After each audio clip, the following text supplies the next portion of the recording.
Mi nombre es Joaquín Ceballos, estudiante de la Facultad de Derecho y Ciencia Política del Centro Regional Universitario de Colón, cursando la asignatura de Relaciones de Panamá con Estados Unidos, dirigida por el profesor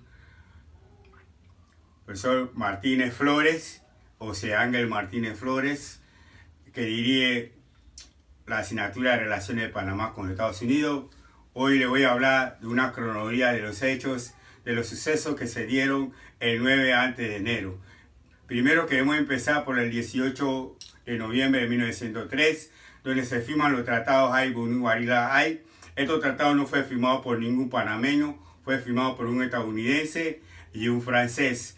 Pero estos tratados, habían dos cláusulas de estos tratados que decía que los Estados Unidos iba a garantizar la separación de Panamá con Colombia, y a la vez había otra cláusula en ese tratado que los Estados Unidos era lo que iban a manejar lo que es la vía interoceánica de nuestro país, dándole protección y mantenimiento a esa área interoceánica. Pero antes de seguir avanzando, tenemos que resaltar que aquí ocurrió un hecho el 5 de noviembre de 1903, donde los colombianos no estaban satisfechos con la separación de Panamá de Colombia y tenían sus barcos en la bahía de Colón. Trajeron dos barcos. También los norteamericanos también tenían un barco, porque los colombianos tenían 500 hombres para asaltar la ciudad de Colón y formar nuevamente una revolución, porque no estaban satisfechos con la separación.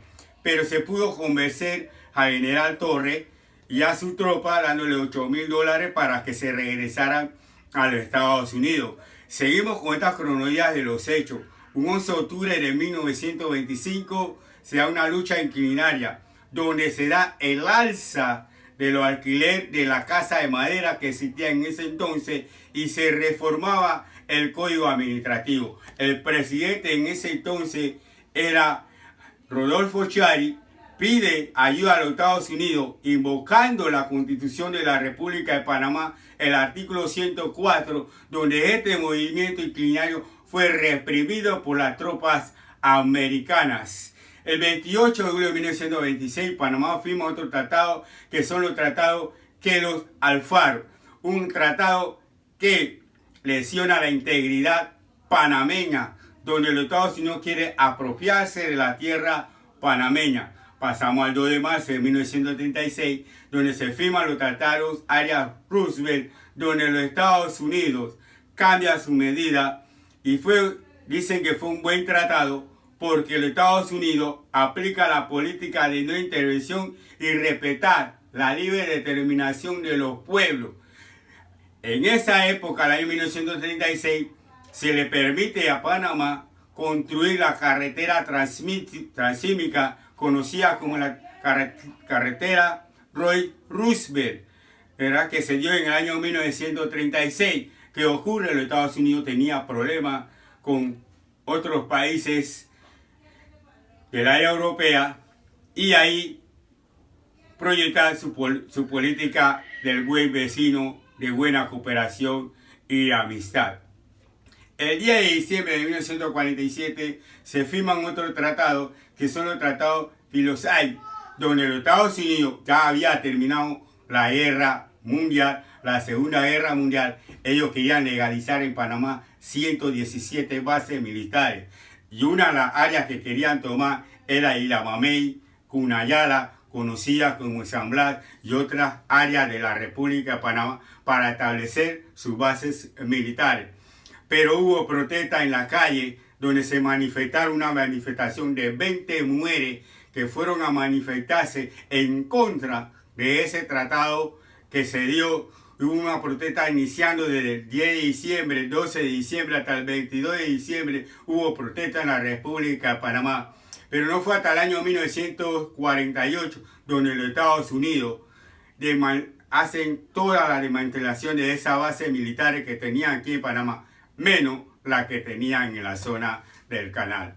El 28 o 20 de mayo de 1958 se da la Operación Soberanía, donde 75 estudiantes se reúnen y van al edificio de la gobernación del área canadera y plantan 75 banderas. Este movimiento fue dirigido por el señor Carlos Arellano Lemos y Ricardo Ríos, donde también fueron reprimidos por el gobierno de los Estados Unidos. Antes de irme al año 1964, quiero hablar del año 1959. Después del año 1958 se da la marcha del hambre y la desesperación. Esta marcha, como se le dice, hambre y desesperación, había una desesperación en la comunidad de Colón porque no querían pagar el salario mínimo. Había un empresario, un contratista, que quería pagar 30 centavos la hora y cuando se había currado que era un balboa la hora. ¿Qué logró esta marcha? Encabezada por el ilustre Andrés Galván, también Damián Guillano, Eugenio Barrera, participaron en esta marcha, lideraron esa marcha. Logramos a través de esa marcha el primer salario mínimo, la primera reforma agraria y el congelamiento del canon de arrendamiento, o sea, mantener el alquiler congelado. Ahora sí me voy al año 1964.